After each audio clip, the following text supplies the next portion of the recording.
आज शुरू करते हैं RSCET में असेसमेंट 3 के आंसर की, है ना।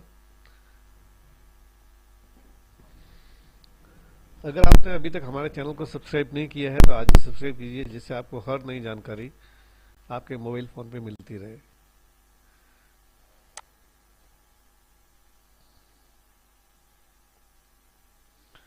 ठीक है, आज अपना तीसरा असेसमेंट है, उसके आंसर की दिखा रहे हैं। उस टॉपिक का नाम है नो योर कंप्यूटर, मतलब अपने कंप्यूटर को जाने। असेसमेंट नंबर 3,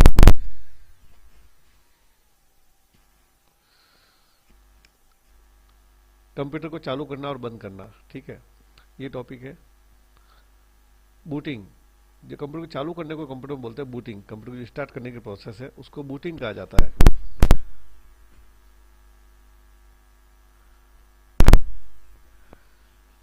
बूटिंग दो टाइप से होती है।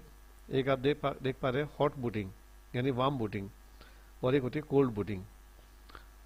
सबसे पहले कंप्यूटर चालू करने को बूटिंग कहते हैं। अगर आपका कंप्यूटर पहले से चालू है, जस्ट अभी चालू करके बंद किया है और फिर से चालू कर रहे हो, तो वो हॉट बूटिंग कहलाएगी। ठीक है, क्योंकि कंप्यूटर गर्म ही था, उसको वापस आपने चालू किया, दैट इज हॉट बूटिंग।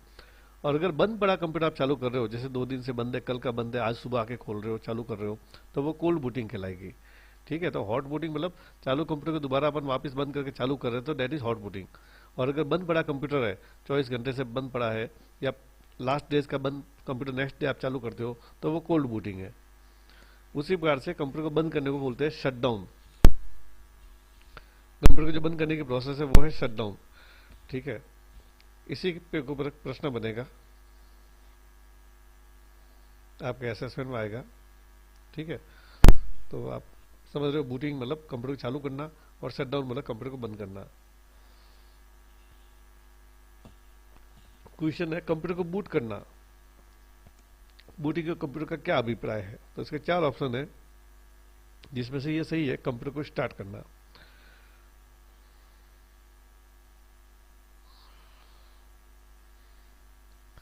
अगला प्रश्न है, कोर्टाना किस तरह इस्तेमाल किया जाता है। तो मैं आपको बता दूं कोर्टाना क्या होता है। विंडोज जो 10 है उसमें एक नया फीचर दिया है कोर्टाना, जिसमें कि आप कोई भी ढूंढना हो, कोई भी कंटेंट, तो आप सर्च बॉक्स में टाइप करके ढूंढ सकते हो। उसके साथ ही उसमें वॉइस से भी आप ढूंढ सकते हो। आप उसमें आवाज से, जैसे बोल के भी ढूंढ सकते हो, जैसा गूगल में फीचर होता है ना, आप किसी चीज को बोल के ढूंढ सकते हो, या आप उसको टाइप करके ढूंढ सकते हो। तो उसी प्रकार का एक सर्च बॉक्स होता है, उसको विंडोज 10 में बोलते हैं कोर्टाना, एक नया फीचर है। तो इसका आंसर होगा सी, सर्च बॉक्स की तो इस्तेमाल किया जा सकता है। ठीक है, नेक्स्ट प्रश्न की तरफ बढ़ते हैं।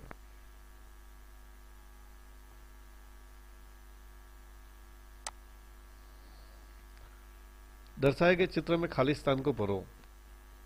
ठीक है, इसमें आपको दिख रहा है, ये जो दिख रहा है पट्टी जो आपको दिखाएगी, क्वेश्चन मार्क है, ये कोई भी स्क्रीन को ऊपर नीचे करने के लिए होती है। जैसे ये सारे ऑप्शंस दिए हुआ, अब इसके नीचे भी कुछ ऑप्शंस है, तो आपको इसको ऐसे नीचे लाना पड़ेगा। तो इसको बोलते हैं स्क्रॉल बार। ये स्क्रॉल बटन है, स्क्रॉल बार बोलते हैं। ठीक है, स्क्रॉल बार बोलते हैं, इसमें होगा स्क्रॉल बार। ठीक है, तो इसमें आपको आंसर बनना है स्क्रॉल बार।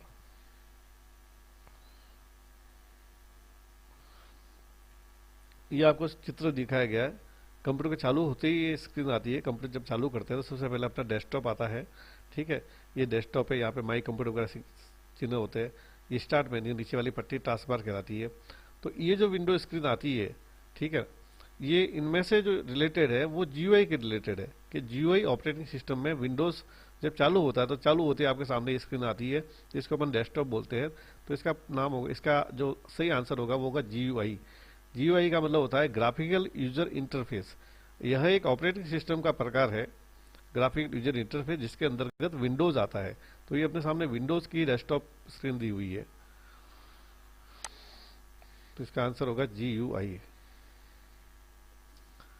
ठीक है, अगला टॉपिक है ऑपरेटिंग सिस्टम का। जैसा पिछली बार भी क्वेश्चन आए थे पिछले असेसमेंट में, सॉफ्टवेयर, सॉफ्टवेयर जो 2 प्रकार के होते हैं, एक सिस्टम सॉफ्टवेयर होते हैं, एक एप्लीकेशन सॉफ्टवेयर होते हैं। एप्लीकेशन सॉफ्टवेयर वे होते हैं जो आपके कंप्यूटर में कोई भी कार्य विशेष करने के लिए लिए जाते हैं, जैसे एमएस वर्ड है, MS Excel, MS PowerPoint, इन्हीं के पैकेज को बोलते हैं एमएस ऑफिस। ठीक है, ये सब एप्लीकेशन सॉफ्टवेयर है। लेकिन सिस्टम सॉफ्टवेयर वो होता है जिसमें ऑपरेटिंग सिस्टम आते हैं।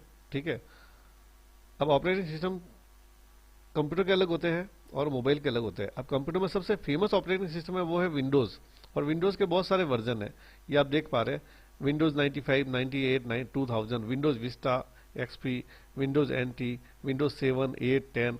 तो ये विंडोज़ की अलग अलग वैरायटी है। बाकी मोटे तौर पर अगर आपको पूछा जाए ऑपरेटिंग सिस्टम कौन कौन से है, तो आपको बताना है माइक्रोसॉफ्ट लॉस, ये सबसे पहले ऑपरेटिंग सिस्टम आता था। ठीक है, तो कंप्यूटर का ऑपरेटिंग सिस्टम देखा जाए तो माइक्रोसॉफ्ट लॉस, विंडोज, मैक ओएस, लाइनक्स और यूनिक्स, ये सारे कंप्यूटर का ऑपरेटिंग सिस्टम है। ठीक है, ये आपको दिमाग में रखना है। अगर आपको कई बार इस टाइप से प्रश्न पूछा जा सकता है मेन एग्जाम में भी, कि निम्न में से कंप्यूटर का ऑपरेटिंग सिस्टम कौन सा है या निम्न में से ऑपरेटिंग सिस्टम कौन सा नहीं है, तो बस आपको ये ध्यान में रहना चाहिए ये सारे कंप्यूटर का ऑपरेटिंग सिस्टम है। ठीक है, तो इसके अलावा कोई अलग आता है तो वो ऑपरेटिंग सिस्टम नहीं है। उसी प्रकार से आजकल जैसे मोबाइल का ट्रेंड है तो मोबाइल के बारे में भी पूछा जाता है। तो मोबाइल में देखिए आपका सबसे फेमस ऑपरेटिंग सिस्टम है एंड्रॉइड, जो सबसे ज्यादा चलता है। तो मोबाइल का ऑपरेटिंग सिस्टम भी आप नोट कर लीजिए, ये फाइनल एग्जाम में पूछे जाते हैं। एंड्रॉइड है, एप्पल आईओएस है, विंडोज ओएस है और सैम्बियन, ये चारों प्रमुख ऑपरेटिंग सिस्टम है, मोबाइल में काम में इस्तेमाल में लिए जाते हैं। ठीक है,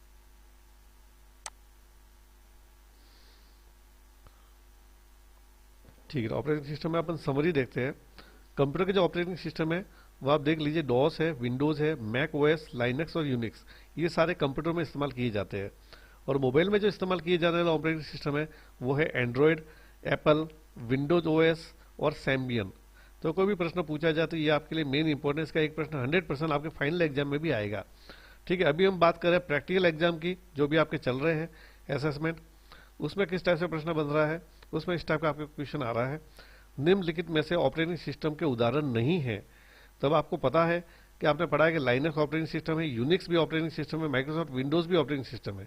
तो अपना यहाँ पे राइट आंसर है जो नहीं है, यानी माइक्रोसॉफ्ट ऑफिस, ऑफिस अलग है, जो एप्लीकेशन सॉफ्टवेयर ये ऑपरेटिंग सिस्टम में नहीं आता। तो इसमें आपका राइट आंसर होगा माइक्रोसॉफ्ट ऑफिस, क्योंकि ये तीनों ऑपरेटिंग सिस्टम के उदाहरण है। इसी प्रकार से मोबाइल वाला भी क्वेश्चन आ सकता है फाइनल एग्जाम में। नेक्स्ट क्वेश्चन की ओर बढ़ते हैं। देखिए, दर्शाए गए चित्र में खाली स्थान को भरो।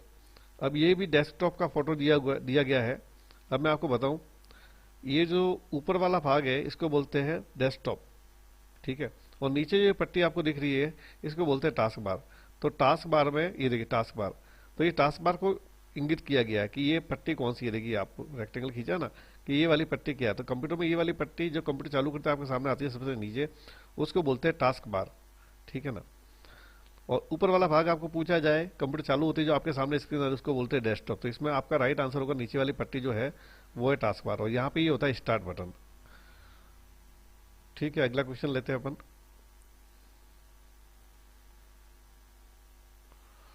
अगला क्वेश्चन है, यह आपके फोल्डर द्वारा डिलीट की गई फाइलों और फोल्डर्स को टेम्परेरी स्टोर करता है। तो इसमें आंसर होगा रिसाइकिल बिन। कंप्यूटर के डेस्कटॉप पे एक रिसाइकिल बिन बना हुआ था। जब भी आप कोई फाइल को डिलीट करते हो तो डायरेक्ट वो कंप्यूटर से हटती नहीं है, वो आपके उस रिसाइकिल बिन के फोल्डर में चली जाती है। कभी अगर आपको लगता है कि भूल से आपने हटा दी तो आप रिसाइकिल बिन से वापस उसको आपके कंप्यूटर में ला सकते हो। ठीक है ना, जस्ट लाइक आपका जो भी कोई भी ऑफिस है, केबिन है, आपके घर में एक डस्टबिन होती है, आपके ऑफिस में एक डस्टबिन होती है। आप जब भी, जैसे मैं अभी अपने टेबल पे काम कर रहा हूँ, कुछ भी कागज होगा, ठीक है, मुझे लगा ये वेस्ट है तो मैं उसको डस्टबिन में डालूंगा। ठीक है, उससे क्या होगा, कभी भूल से भी मेरे से कोई काम की चीज चली जाए तो डस्टबिन मेरे पास ही है, मैं उससे वापस ले सकता हूं। तो उसी प्रकार से रिसाइकिल बिन भी कंप्यूटर में होती है। आप जब भी आपकी कोई अननेसेसरी फाइल, आपको लगता है बहुत सारी फाइल आपने डिलीट कर दी, एक फाइल डिलीट, दो फाइल डिलीट की, उसके बाद आपको एकदम विचार आया कि यार मेरे काम की फाइल डिलीट हो गई, गलती से आपकी फाइल हट गई है। अब हट गई, लेकिन वो उस टाइम हटने के बाद जाती है रिसाइकिल बिन में। अगर आपको ऐसा लग रहा था, वापस आप रिसाइकिल बिन चेक कर सकते हो। अगर आपके वो काम की फाइल थी तो उसको वापस आप रीस्टोर करा सकते हो, जिससे जहां से आपने हटाई थी वहां पे वो फाइल वापस आ जाती है। तो इस फोल्डर को बोलते हैं रिसाइकिल बिन। यह फोल्डर आपके द्वारा डिलीट की गई फाइल और फोल्डर्स को टेम्परेरी स्टोर रखता है। हाँ, अगर आपने उस रिसाइकिल बिन से भी उसको खाली कर दिया, डिलीट कर दिया है, उसको एम्प्टी रिसाइकिल बिन कर दिया है, तो आपके कंप्यूटर में वापस फाइल नहीं आ सकती। जैसा आपकी डस्टबिन में था, जब तक आपने वही कागज का टुकड़ा वापस उठा लिया, लेकिन अपना डस्टबिन भी अगर आप बाहर फेंक के आ गए तो पॉसिबिलिटी कम है कि आपकी वो फाइल आए। ठीक है, तो रिसाइकिल बिन में जब तक है आपकी फाइल आप वापस आ सकती है, रिस्टोर आप कर सकते हो। ठीक है, क्वेश्चन नंबर 8 है, आप विंडोज स्टोर से क्या कर सकते हैं। ठीक है, तो देखिए विंडोज स्टोर क्या होता है, जैसा आप एंड्रॉयड में देखते हो प्ले स्टोर होता है, वैसा ही कंप्यूटर में विंडोज स्टोर होता है। इसके द्वारा आपको जो तीनों कार्य लिखे वो तीनों कर सकते हो, एप्स डाउनलोड कर सकते हो। जैसे मोबाइल में आपने देखा है कि एंड्रॉयड का होता है गूगल प्ले स्टोर, वैसे ही उसमें अगर विंडोज ऑपरेटिंग सिस्टम है तो वहां पे वो एंड्रॉयड का प्ले स्टोर नहीं होगा, वहां पे विंडोज स्टोर होगा मोबाइल में।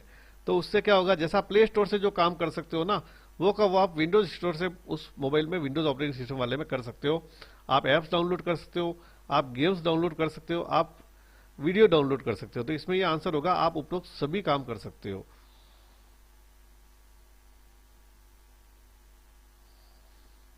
देखिए दर्शाए गए कंप्यूटर सिस्टम की संरचना में खाली स्थान भरिए। तो यहाँ आपको एक ग्राफ दिख रहा है, एक चित्र दिख रहा है, यूजर, एप्लीकेशन और क्वेश्चन मार्क है, फिर हार्डवेयर है।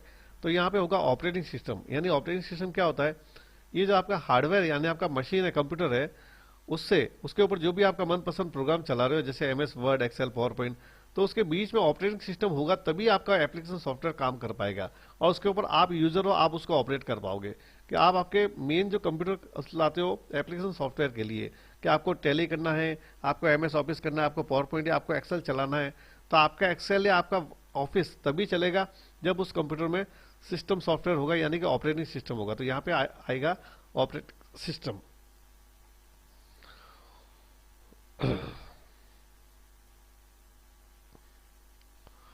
देखो उसी से मिलता जुलता प्रश्न है, क्वेश्चन नंबर 10, बिना ब्लैंक से के कोई भी कंप्यूटिंग डिवाइस काम नहीं कर सकती। इसमें भी इसका आंसर होगा ऑपरेटिंग सिस्टम। अगर आपका ऑपरेटिंग सिस्टम होगा तो इसके साथ जो भी लगने वाली डिवाइसेज है वो काम करेगी, क्योंकि आपका ऑपरेटिंग सिस्टम यानी सिस्टम सॉफ्टवेयर जो होता है वही मैनेज करता है कि इस आपके जो पीसी के साथ, मशीन के साथ कीबोर्ड जुड़ा है, माउस जुड़ा है, प्रिंटर जुड़ा है, फैक्स मशीन जुड़ी है, स्कैनर जुड़ा है, कोई भी प्रकार का मशीन जुड़ रहा है, किसका डेटा किधर से आदान प्रदान हो रहा है, तो उन सबको मैनेज, या जो आप अपने मनपसंद प्रोग्राम डाल रहे हो उन सबको मैनेज ऑपरेटिंग सिस्टम ही करता है। यानी कि बिना ऑपरेटिंग सिस्टम पे कोई भी कंप्यूटिंग डिवाइस आपके काम नहीं करेगी। यानी सबसे पहले आप कंप्यूटर में विंडोज आपके डलेगा, उसके साथ ही आपके बाकी के सारे भी जो मशीनरीज है, बाकी सारे जो कार्ड्स है, जो हार्डवेयर डिवाइसेज है, वो उसी के अनुसार काम करेगी, ऑपरेटिंग सिस्टम डला हुआ होगा तो। ठीक है, नेक्स्ट क्वेश्चन लेते हैं। देखिए उससे पहले कुछ समझते हैं, कुछ इनपुट एग्जाम्पल, इनपुट डिवाइसेस के एग्जाम्पल है। इनपुट डिवाइसेस का मतलब ये होता है कि कंप्यूटर में वे डिवाइस है जिसके द्वारा कोई भी डेटा को इनपुट किया जा सकता है। ठीक है ना, इसका अलग से चैप्टर देखने के लिए आप हमारे पूरे वीडियो को देखिएगा, नेक्स्ट वीडियो अपलोड होगा बेसिक के बारे में, उसको देखिएगा। बाकी इसमें आपको थोड़ा सा बता देता हूँ, ये एक ऐसी मशीन होती है जो कि ऑप्टिकल मार्क्स जो होते हैं उसको रीड करने के लिए काम आती है। देखिए इस टाइप की मशीन है, आपने कई बार स्कूल कॉलेजों में फॉर्म भरे होंगे या आंसर दिए होंगे तो ओएमआर शीट में भरे होगा। ठीक है, ओएमआर गोले गोले करके। अभी आप जो आरएससीटी का फाइनल एग्जाम भी दोगे स्कूल में, उसमें भी आपको आंसर ओएमआर शीट में ही देने हैं। तो आप जो देख रहे हो, आप आंसर भी दोगे ओएमआर शीट में या आप फॉर्म भरते हो, तो ओएमआर शीट को पढ़ता कौन है? तो ओएमआर शीट को पढ़ने के लिए मशीन होती है, वो ओएमआर मशीन है, ओएमआर, जिसका पूरा नाम होता है ऑप्टिकल मार्क रीडर। तो ये एक इनपुट डिवाइस है, क्योंकि आपका डेटा इनपुट इसके जरिए जाता है। ये जो ब्लैक ब्लैक आप फील करते हो गोले गोले, वो उसी चीज को पढ़ती है। ठीक है, तो इसी के ऊपर एक क्वेश्चन आया, नेक्स्ट क्वेश्चन, कि एक ऑप्टिकल इनपुट डिवाइस जो पेपर मीडिया पर बने पेंसिल के निशान को स्कैन करता है और पढ़ता है, तो ये मशीन है ओएमआर, ऑप्टिकल मार्क रीडर। जो आप ओएमआर शीट भरते हो उसको जो पढ़ने वाली मशीन है ना, उसको बोलते हैं ओएमआर। तो इसका आंसर होगा ओएमआर। ठीक है, तो इसका नोट कर लीजिएगा। ये आपके सारे क्वेश्चन आंसर है जो आपके तीसरे असेसमेंट में पूछे जाते हैं। मोबाइल पे टेस्ट कैसे देना है ये आपने हमारे पुराने वीडियो में देखा है। अगर फिर भी कोई कंफ्यूजन है तो आप वापस से उस वीडियो को दोबारा देख सकते हो। आपको हर क्वेश्चन करने के बाद 10 क्वेश्चन आते हैं, 10 क्वेश्चन मतलब पर क्वेश्चन करने के बाद आपको सेव एंड नेक्स्ट पे क्लिक करना है 10 बार। ठीक है, जब आपको तसल्ली हो जाए कि 10 प्रश्न आपने कर ली है, तो उसके बाद आपको ऊपर टॉप कॉर्नर पे दिया हुआ सबमिट बटन दबाना है। उससे पहले सबमिट बटन नहीं दबाना है। उसके बाद 2 बार ओके करने के बाद आपको आपका रिजल्ट दिखेगा, उसका स्क्रीनशॉट आपको लेके रखना है। ठीक है, और वो आपको सेंटर पे सबमिट करना है, और आपके पास भी उसको संभाल के मोबाइल में रख सकते हो, किसी नोटबुक में आपके जो भी मार्क्स है नोट भी कर सकते हो। अगर किसी कारण से आपके अगर मार्क्स कम आते हैं, कोई प्रश्न आप चूक जाते हैं, कुछ भी प्रकार की चूक हो जाती है, कोई भी कनेक्टिविटी इशू, और आपके उसमें नंबर कम आते हैं, तो आपको दूसरा चांस भी मिलता है। ठीक है, अटेम्प्ट 1 आप पहली बार जो कर रहे हो वो है, उसके बाद आप सारे एग्जाम होने के बाद अगर किसी में नंबर कम आया, कोई एग्जाम चूक गए, तो अटेम्प्ट 2 भी दे सकते हो। ठीक है, अधिक सावधानी के लिए आप ये जो आंसर शीट आपको बताई जा रही है, आपको जो आंसर दिए जा रहे हैं, इनको तसल्ली से आराम से किसी नोटबुक पे नोट कर लीजिएगा। उसके बाद आप आंसर दीजिएगा, जिससे आपका कोई भी आंसर गलत नहीं हो। ठीक है, इसी के साथ ये असेसमेंट खत्म होता है। ठीक है, हम एक आपको बताना चाहेंगे, हमारे कुछ कोर्सेज है, जैसे इंग्लिश, स्पोकन इंग्लिश कोर्स अभी नया चालू हुआ है। अगर आप कोई ज्वाइन करना चाहे तो हमारी ऑफलाइन और ऑनलाइन दोनों क्लासें अवेलेबल है, यानी घर बैठे भी आप जूम ऐप के जरिए लाइव इन क्लासों को पढ़ सकते हैं। अभी एक लोग, ये कोर्स ऑर्डिनरी कोर्स नहीं है कि अभी तक आप जो पढ़ते आए हो आज तक, उसमें क्या आपको ग्रामर वगैरह ये चीज़ लिखने की सिखाई जाती है। इसमें पहली बार है जब आपको इसमें प्रैक्टिस करवाएंगे कि आपको उसमें बोलने की जो हिचक है वो आपकी दूर हो जाए।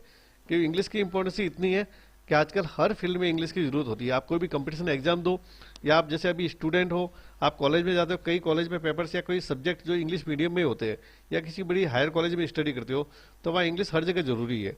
आप अगर इंटरव्यू के लिए भी जाओ तो अगर आपको इंग्लिश अच्छी आती है तो आप आगे वाले इंटरव्यू की इंग्लिश आप समझ पाते हो, और आप भी उनको इंग्लिश में जवाब दे पाते हो। और भले बिजनेस करो उसमें भी इंग्लिश जरूरी है। ठीक है, इंग्लिश आपकी पर्सनैलिटी में चार चांद लगा देता है। तो मेरा मानना है कि आपको ये कोर्स ज्वाइन जरूर करना चाहिए।